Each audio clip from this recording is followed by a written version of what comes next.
We're going to have a very special treat now. We're going to hear from award-winning spoken word poet who's based in Cloughjordan. Please give a fabulous welcome to the wonderful Mel Whyte.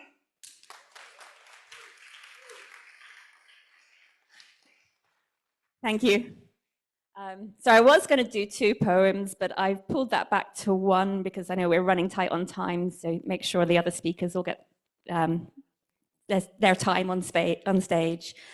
So yeah, I'm really happy to be here today, and this is very much kind of my world. Obviously, poetry is part of my world, but also like trying to advocate for a well-being economy is very much what I'm doing as much as I can in my life, and a lot of my poetry reflects that. So I've been trying for years to write about the problems of economic growth, and how you write poetry about economic growth is like they probably don't go that well together. But I mean, that's been one of my challenges, to like, how do we get this message across, and really trying to do what I can towards shifting the narrative so that people start to think in new ways about what's really important and about what we could be doing in the world. So it was hard for me to choose a poem to do because, like I say, I've been trying to literally write on this subject, and I'm not going to do a poem that's directly about economic growth. If you want to find about that, go and look at some of my other work. But it's very much the same kind of narrative soup that we're all swimming in. This is like the message that we're trying to convey. So this is Division. We learned division with oranges and pie slices. 12 segments, 6 friends, divide the pieces to make it fair. Division meant sharing. Then we learned if we only had 3 friends, we'd get a larger slice of the pie. Somehow, we learned it was justified when some took a 2nd or 3rd slice. The last portion had to be divided into 12 more, and still, some children got none at all. We were divided into teams for sport. We learned to compete. Gold star for achievement, black mark for bad behavior. Then we learnt about remainders. 15 children into 2 teams equals 7 aside. Remainder 1. 1 child on the sidelines, not chosen for either team. We learnt division, tracing outlines of maps with borders between nations, like pictures in a colouring book. We learnt to stay inside the lines, learnt to divide neighbours into categories called Protestants, Catholics, Muslims, Jews. Somehow, we learnt to normalise the divide between those who can shop for designer shoes and those born to grow rice or scavenge for food in landfill sites or make plastic spoons that are used once, then thrown away.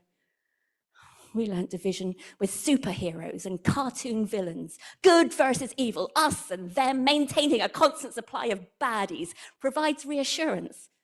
We're the good guys. Somehow, we learnt to identify whose fault it is we're stuck in traffic, who to blame when we don't get a pay rise, or when we realise the water our dreams have been sailing in is draining out of the bathtub. Our hopes are capsizing on the bathroom floor. We learnt to scapegoat. We learned that there's such a thing as right and wrong, and that we know at any given moment which is which, like we are close to some divine source of almighty truth. We have insider information, exclusive access to the instruction manual on the right way to live, and we apply that to the minute detail of our lives, insisting there is a right way to wash the dishes or parent our kids, and we have the authority to inform others they've got it wrong. Somehow, we learnt to ignore our commonality, learnt not to notice we all want to be happy, autonomous, authentic, connected. We all want to find purpose. We all share the same needs. We all need air, food, shelter. We all need a biosphere that can sustain life. We need to reduce the harm we're doing to this planet to net zero. And we also learned at school that it doesn't matter how many times you divide a number. You never get to 0. You end up with smaller and smaller fractions. Smaller and smaller fractured parts until our world can't hold together. We need to stop dividing. We need to multiply new ways of thinking. Stitch the world back together like a patchwork quilt. Gather all the fragments and rewrite the curriculum. Instead of learning to divide, we need to learn about mycelium. the network of roots that binds our world together. We need to learn that forests talk to each other. We're as interconnected as flowers and bees. And each time we inhale, we're ingesting the exhaled breath of trees.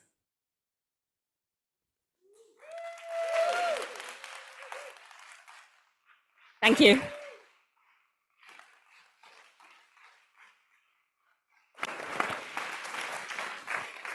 Thank you, Mel. My goodness, that was powerful. That was absolutely brilliant. And can people find your work? Have you got are you melwhyte.com? Well, Mel Whyte Poetry, YouTube, Instagram, something like that, either. Mel Whyte Poetry. Mel Whyte Poetry, do look it up. That was absolutely brilliant. Thank you so much. We're going to move on to our next plenary. I would like to welcome to the stage Dr. Jeanne Moore, who is Policy Analyst with the National Economic and Social Council, focusing on climate, energy and sustainable development. She's a member of a number of advisory groups and has presented to Oireachtas, is that how you say it? Oireachtas? Yeah, committees. You'd think I wasn't Irish, wouldn't you? I have been colonised. I'm a victim of colonisation. I only realised that recently. I'm claiming my victimhood. Bloody English came and stole my language from me. Anyway, she's presented to the Oireachtas committees on climate change, and she's here to lead this session, so please give her a very warm welcome. Thank you, Jeanne. Thank you so much. I don't need the mic. I think I'm mic'd up, so hopefully that's working. Lovely to be here. Thank you so much to have this chance. No, it's not working. It's on. Oh, I can hear it now. Yeah. So we're going to talk about measuring progress. And I work with the National Economic and Social Council. And for those of you who don't know who that is, it's a statutory body that advises the Taoiseach and government on strategic economic, social and environmental policy challenges. And so the intersection of the economic, the social and the environmental is kind of the bread and butter of what we do. And in 2021, my colleagues in NESC did quite a bit of work on wellbeing, and they developed a consultation process to inform the national wellbeing framework. And that was part and parcel of that whole sort of process of developing what Ireland means by wellbeing, drawing on the OECD framework. And following that, they also produced an international comparative study of how wellbeing frameworks are actually implemented and how they can become closer to policy and decision making. And more recently, another colleague did a paper on inequality and wellbeing frameworks, trying to highlight how they can be a vehicle to enhance dialogue, they could push into public policies issues such as climate justice. And this body of work is on our website, and I think it's well worth looking at this. Another colleague has also looked at thriving and what it means to thrive as a country and what kind of indicators we need to inform that. So my own focus, and I'm just taking 2 minutes to do this because originally I was going to be a panelist, but then they asked me to do this, so I squeeze in just 2 minutes. My own recent body of work has been on natural capital accounting. And really what that tries to do is to bring, I suppose, an assessment and accounting of nature into decision making. And I think it's a really important area, and perhaps it's one of the most invisible aspects of thinking about our well-being. We don't really see the impacts of nature. We don't really value the ecosystem services that come from our water, our forests, our mountains, and we don't really until it's perhaps at risk. So on request from government, the council was asked to consider how nature can be reflected into policy making and to look at natural capital accounting.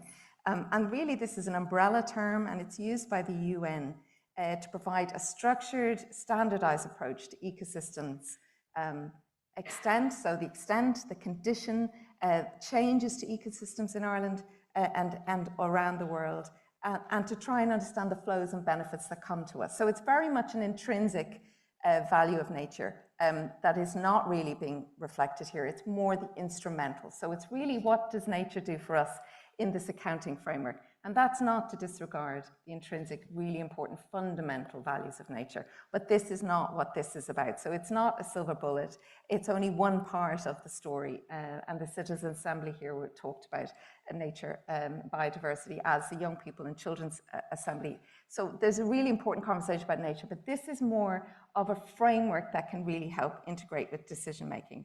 So we undertook 3 roundtables that informed what the council recommendations were. And those 3 areas of recommendations were around capacity building. So we need the skills, we need ecological thinking, we need data addressed, we need a lot of those capacity building gaps to be addressed across the policy system.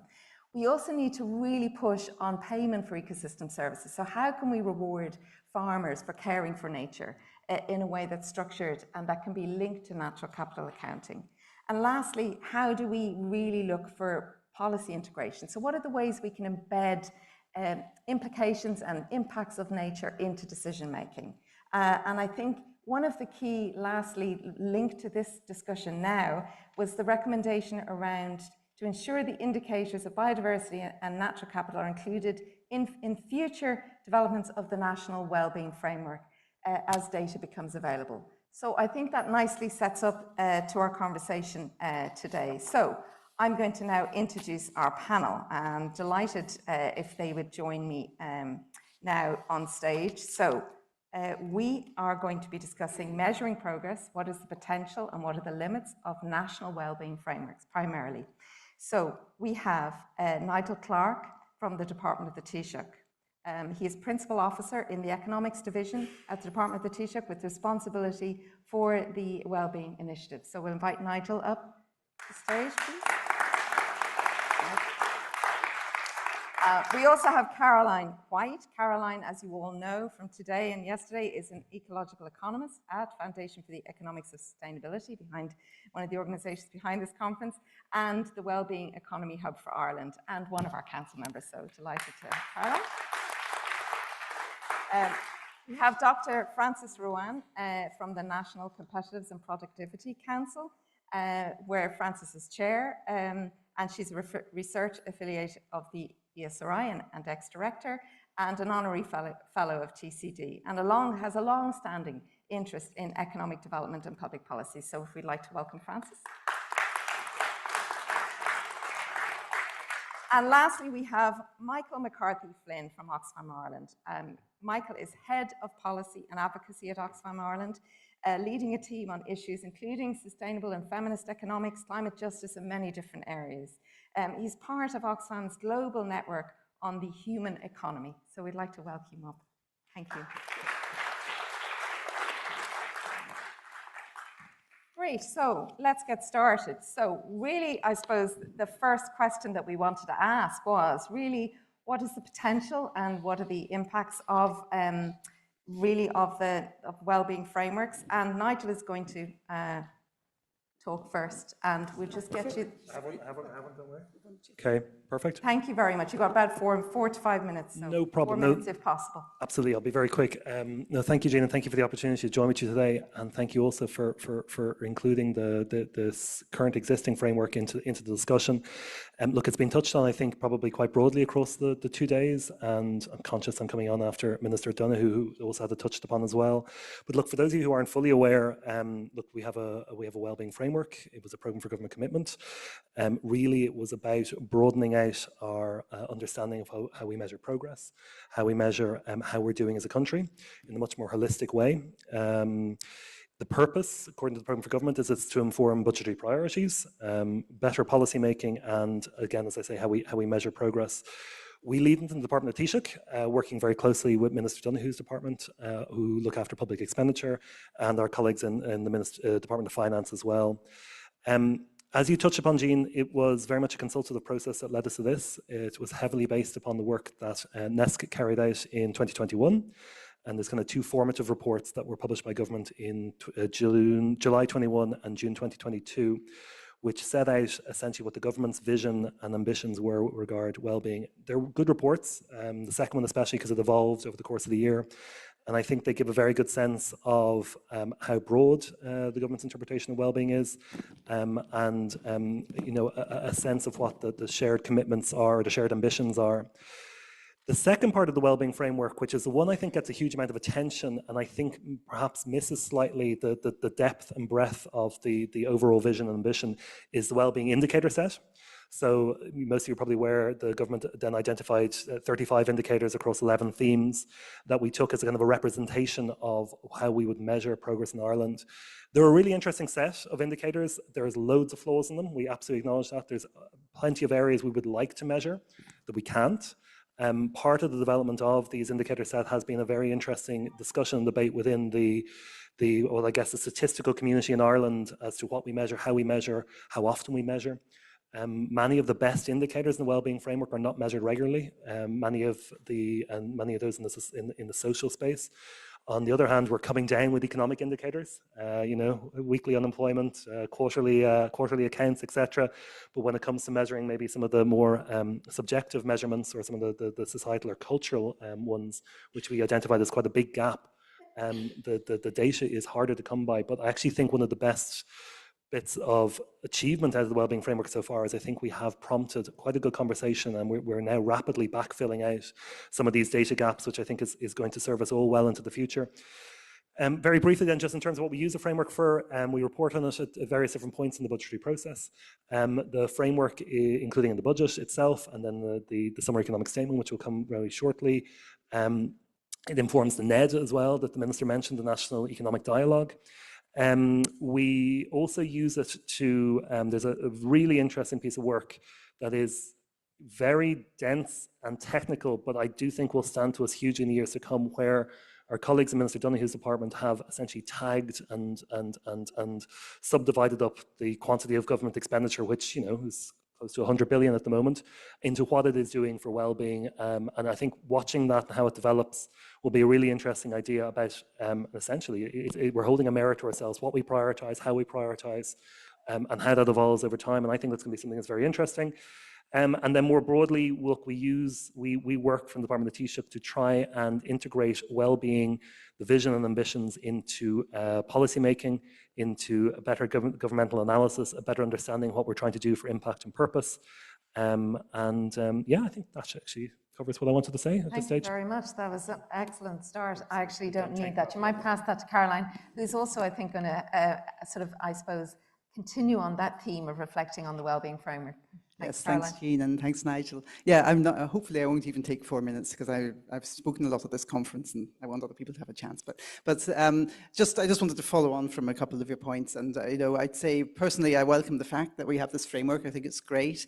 I think it's probably fair to say that it's pretty strongly adapted from the OECD's approach to well-being and well-being frameworks. And as you mentioned, there are some flaws, so I'm going to hone in on those. But that's not to say that it's a total waste of time, or there are plenty of good things in it as well. But you know, for the sake of time and effort, I'm going to hone in on the flaws a little bit. Jeanne already mentioned that there's some data missing, you know, in terms of biodiversity, natural capital, and so on. So that's an important thing that needs to be addressed, obviously. And then more generally, just in terms of the way environment is approached in the framework, and this is by no means something that's only in the case of the Irish framework, it's in many frameworks. There's a lack of absolutism, if you like, or a lack of alarm buttons. You know, it's the measurements are done in comparison with other countries and in comparison with 5 years ago. And so you don't really get a sense of there's an urgency or an emergency just from looking at that. And I think that's something that really needs to be thought about very seriously, because of course, as we all know, we are actually in a very dire situation environmentally. So it's just something to bear in mind, and I think is important. It would be great if Ireland could be a trailblazer in thinking about this in a different way, in a more, to my mind, scientific way, grounded way. And then one other thing is just the approach to the economic part of the framework. And there's some very good things that are measured, you know, absolute poverty, whether people have the basics that they need to survive, absolutely important. But where I would query a little bit is the emphasis on income level, in the sense that we've been talking a lot at this conference about donut economics and having enough and sufficiency. And whereas I think everybody would agree we need a certain amount to live a decent life and so on, I think then we know that there's, as was mentioned yesterday by Michael Mulroney, actually the link between well-being and income gets weaker as it gets higher. So I think there's an unnecessary tension between the economic measurements of well-being and the environmental, and I would say also social measurements of well-being. And I think that could be changed. And again, I would love to see Ireland be a trailblazer and think outside the box, think differently, have different measurements of economic well-being, which are more emphasized, more focused on inequality, reducing inequality, and yes, basic sufficiency as well. So thank you. Thank you very much. Thank you.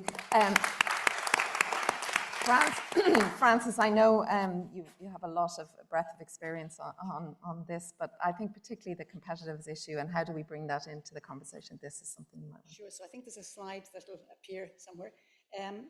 So I chair the National Competitiveness and Productivity Council, and it was born out of a period in the 1990s when suddenly the world economy was opening up, the whole globalization. So people's local markets were subject to competition. The markets in which they were selling their goods, and I'm not talking about the FDI here, I'm talking about every company in Ireland that was selling abroad. There was more competition in every market. So this idea of focusing on competitiveness came in a very big way. Came out of an American sort of neoliberal literature, but actually developed quite differently in Ireland and has been different for quite a long time. So in some sense, it sits alongside what you're talking about as the well-being indices. And it is very important to know, I mean, I'm old enough to remember the birth of NESC. So NESC came out of a National Economic and Industrial Council. And as we entered Europe, social had to come in. And the great tragedy was environmental took so long to come in. And I think that partly reflected a lot of EU drivers, which didn't push you in that direction at the time. We were trying to deal with the common agricultural policy, more food. Why? Because of starvation after World War II. And suddenly we got to the situation where, in fact, the agricultural policy we were pursuing was working against the long-term view of the environment. And now with the reversal of all of that. So as Pascal Donoghue said earlier, there's a kind of a time period things go through. There's learnings that come earlier, come later. So from our perspective, the ultimate objective is sustainable growth, and that's basically economic, environmental growth and well-being. So that's what we're aiming towards. And our focus, because if we've all organisations in Ireland focusing on the same thing, we'll have mission drift and whatever. So our focus is on productivity and competitiveness and the role that they can play in helping us to achieve sustainable economic growth and well-being.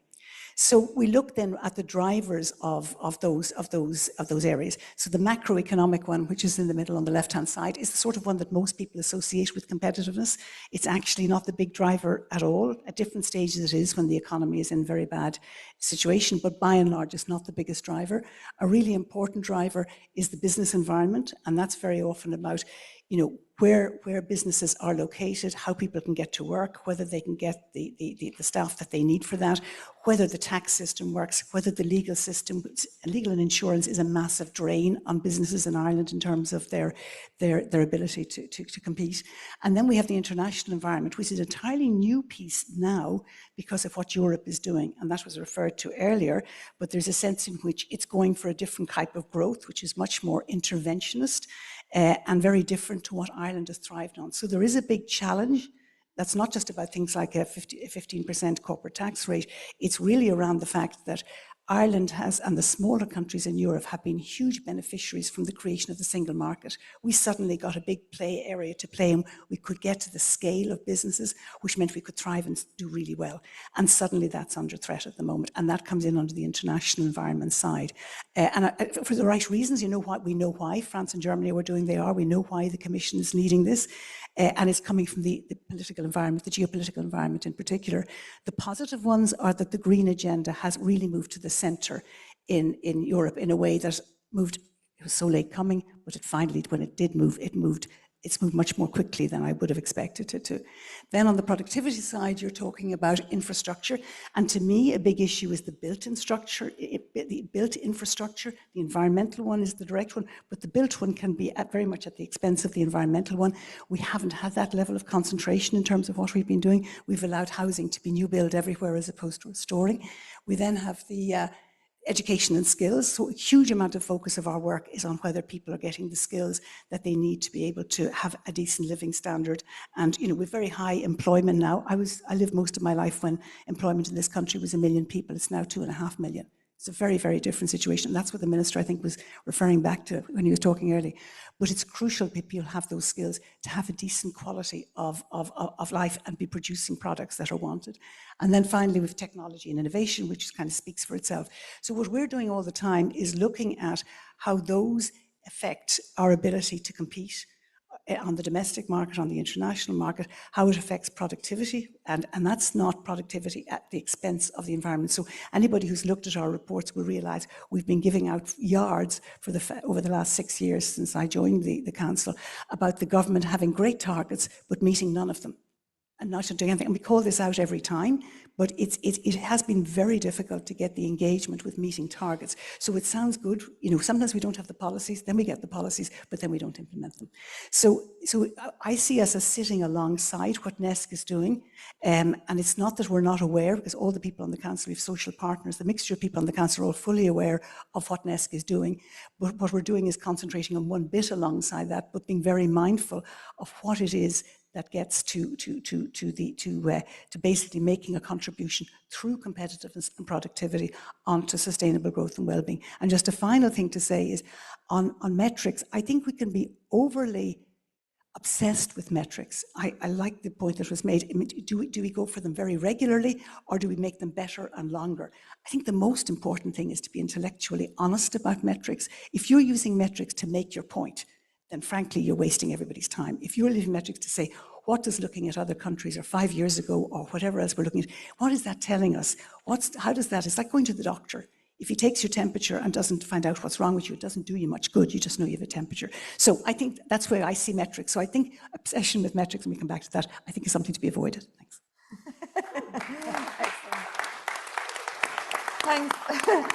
Thanks very much. Very provocative, as always, an interesting different dimension. And I think Michael's going to do similar now in a different direction. Going to reflect on some of the ways the wellbeing framework can be developed, and probably a widening on our thinking of economic progress. Yeah, I'm going to make 3 points. One about indicators, what's good and bad about them. One about a big missing part of the picture, which is unpaid care. And thirdly, about competitiveness. But firstly, I ask you to indulge me for about 90 seconds to do a potted intellectual history to try and explain where I think we are. So, has anybody heard of Warren Weaver? Good man. Not many people have. He was a genius. He was a polymath, and he was the best type of polymath. He was a rich polymath.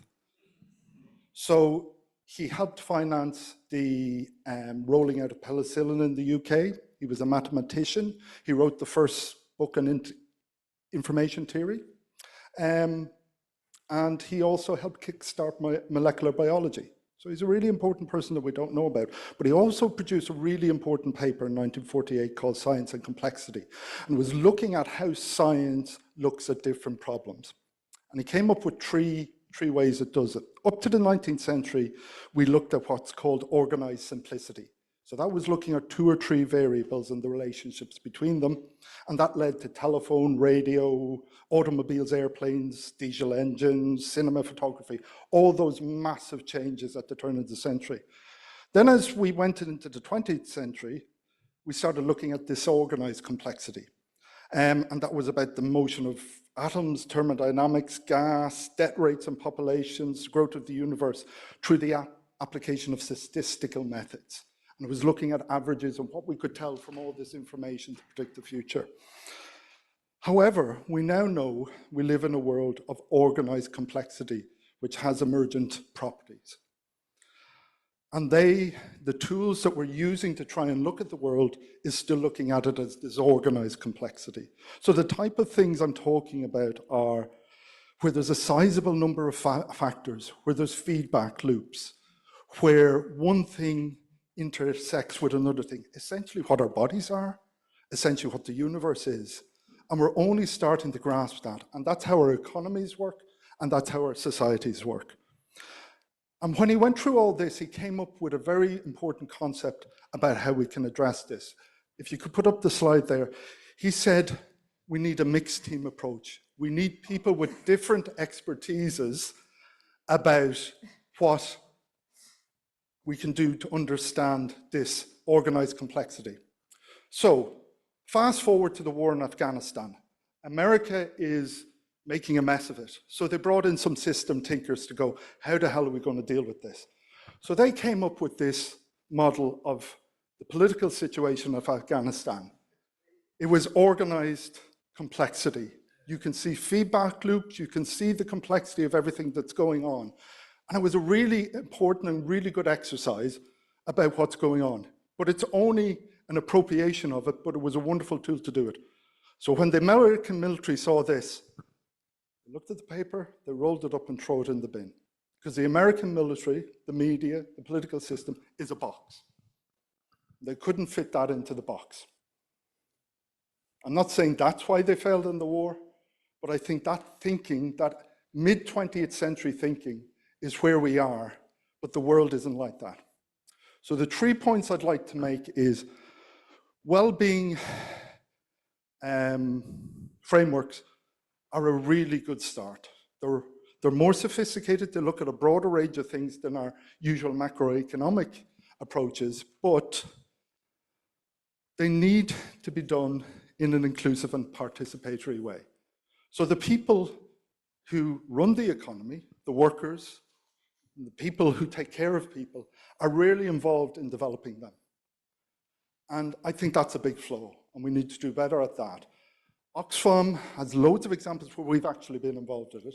There's loads of examples in the global south, in Malawi, for example, where they've done that. So Dr. Catherine Trebek, who helped found the Wellbeing Economic Alliance, was involved in one in Oxfam, Scotland. They were contracted by the government to go out to excluded groups, working class communities, ethnic minorities. They came up with really interesting ways of doing this. They went to market stalls and had conversations about people. And the way people viewed the economy and what was important to them was way different than what is in traditional ones. And I think we need to think about that, because if we want to make this work, the people that we need to talk to aren't in this room. And it's not about getting the people into this room, it's bringing the room to them. So the second point is in relation to reproductive work or unpaid labor. It isn't accounted for in many of our measurements, and it's not really valued. Even though we talk about it being valued, it's not valued. Where it's the foundation and the bedrock of our whole economy. And we have to address this in a way that doesn't increase commodification and financialization, because these are essential human relationships. And my concern a little bit is that if we do this, we're looking at it the wrong way. So just to give you an example of what I mean, I'm going to just do what I said I wouldn't do. So Oxfam tried to calculate the value of unpaid care in macroeconomic terms.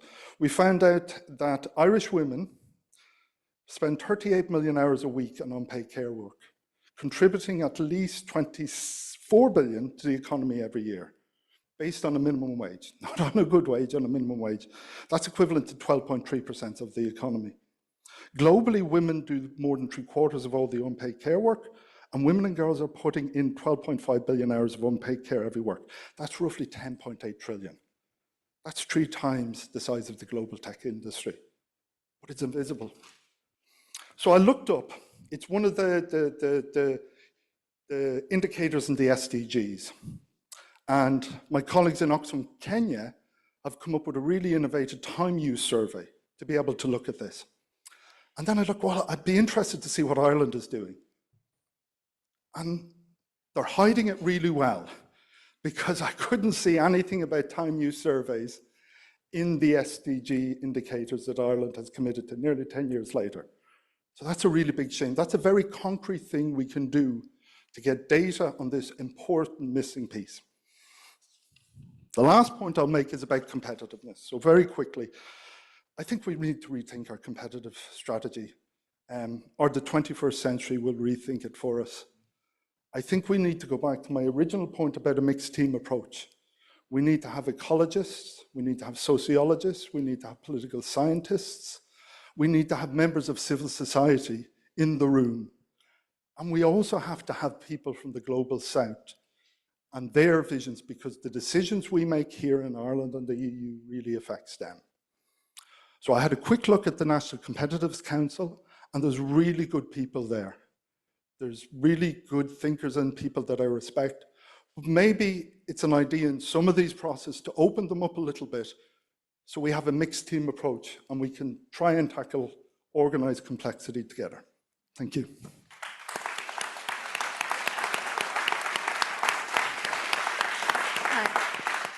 Thanks very much. I'm going to suggest that we maybe just have 2 quick questions for the panel, and then maybe we have time for just 1 or 2 questions. We're kind of out of time, really. Really? We're less than 20 to 4. We're supposed to be stopping now. If you want to go for another 5 minutes, and then we'll shorten the next session. Is everybody okay to go 5 minutes? Yeah, okay. Well, the question I was going to ask, well, there's 2 things, and it just depends which you want to answer. One is, how can we maximize what we have already in the wellbeing framework to make it more impactful for decision making? And I suppose the other end is, when we're talking about issues of sufficiency and planetary boundaries and some of these other, I suppose, tensions of putting limits in some way, or, you know, what kind of analysis or data is some of your kind of more systems thinking data? What are the gaps in what we're measuring in the metrics? Do we have enough to kind of inform decision making? So does anyone want to offer thoughts on either of those? Thanks. I mean, there's a huge job of work to be done. And the main thing is people decide they need to do it. And I think NESC is playing a big role in having made that decision. I think it's been adopted by Taoiseach's department. I think it's widely spreading through. The Green Party has played a huge role in it. It's widely spreading through. And the main thing is to keep up momentum. I mean, the CSO collects amazing amounts of data. It has done a time use study 1 year ago. And they never had money to do it because it wasn't prioritised as part of European statistics. And there's a big issue there that European statistics are looking for, you know, number of cows and things, because they're all related to money being paid one way or the other, or charged. So there's a sense in which some of the data things need to be rehearsed much more. And I think voices need to come out looking for those data, but you do need the systemic approach. I completely agree with you, but you have to break it up into pieces or else it won't move forward. And then it's a question of having the fora in order to do it. One thing that I really think is really very strong from what you said is co-design. The notion that somebody says something is needed and a bunch of really good civil servants go in and work for 2 years and they read all the literature and they do everything and then they come out with an idea and then people look at it and say, not quite what we did. If you actually talk to them at the very beginning, Northern Ireland is taking this approach now in a number of areas of actually co-design, because if you actually get the thinking in at the very beginning, our consultative process tends to be too late in the day. And I think that's where one should look for that early intervention before everything moves on. Thanks very much. Caroline, do you want to come in or? Yeah. I would just echo what's just been said. And I mean, I realized there was a consultative process. I'm not saying there was none, you know, but I think it could be done in a more, well, I suppose downstream or bottom-up way, you know, more obvious from the beginning and, you know, built in all along the process. I think it could be improved, let's put it that way, but it's, yeah. And then in terms of planetary boundaries, I think the Stockholm Resilience Centre has done a lot of work on that, and what's, you know, what are the actual hard limits? Obviously, there's always unknowns with these things, but I think we have a reasonable data set at this point. There's a lot of people working on this for a lot of the boundaries. I know there's some that are more fluid than others, but there's a lot of work out there in the international science literature, so. Do you want to come in, Nigel? Just very quickly, so one thing I probably didn't stress enough is we firmly see this as a work in progress. We've committed to a review, I think, at the end of 2025, early 2026. So we're here to listen. I would agree with an awful lot of what's been said. We definitely be advocates for things like time use surveys, and I think we're working with the CSO to try and get that updated because of how useful it is. Definitely some of the flaws we absolutely agree with on the biodiversity piece, the nature capital piece. On the one thing that we don't have, and it's probably a question for the review, do we want to have targets or boundaries essentially in a wellbeing framework? Is that the place to have it? Is the framework, is a wellbeing framework a vision and ambition to inform policy delivery, or is it a target framework? There are plenty of targets. there are plenty of kind of legislative ambitions, plenty of targets we're not meeting, plenty of things that we need to do more of. So it's probably a question of does it have to fit into the wellbeing framework, or is it something a bit more broadly? But again, really just to stress, this is a work in progress. This is almost experimental in its own way. We're here to listen. And then sorry, on the co-design piece, couldn't agree more. There's some really good examples. The child poverty unit piece of work that our department is rolling out. I saw a diagram of theirs yesterday that doesn't look hugely dissimilar to that, and that's what they're embracing, and also embracing the kind of the youth voice, the co-design piece. I saw Dermot over there and his youth parliament issues. A lot of them are being factored in as well. So absolutely, the GBV was co-designed. Big issue now is delivery, and kind of almost to finish what Francis Ruane has said, have some good policies out there. A lot of them have been well co-designed, but trying to implement them is a huge issue. Anyway, thank you. Great. You want a last comment? Yeah, just two quick, a practical and a conceptual. I really welcome the initiatives that have been mentioned, especially from NESC, especially the Competitive Council and the government.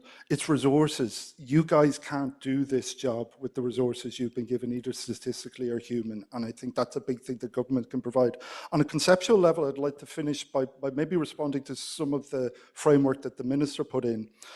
I think we need to move past the current linear thinking of progress, which sees economic growth as a necessary goal to enable us to generate financial resources that then can be redistributed to sections of society that have been harmed or left behind through efforts to achieve that economic growth in the first place, to a more circular, I would posit more accurate view, whereby economic processes that we support, limit waste, and the need for redistribution or post-hoc measures to address social and economic harms by not contributing to those harms in the first place.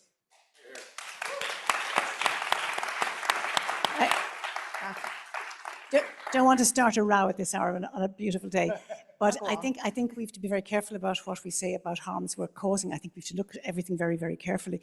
I think the one thing that needs to come out, and I think NESC's work has brought it out, inequality in this country before taxes and transfers is really, really high. Inequality after taxes and transfers is much, much better than most of the countries within the EU by a country mile.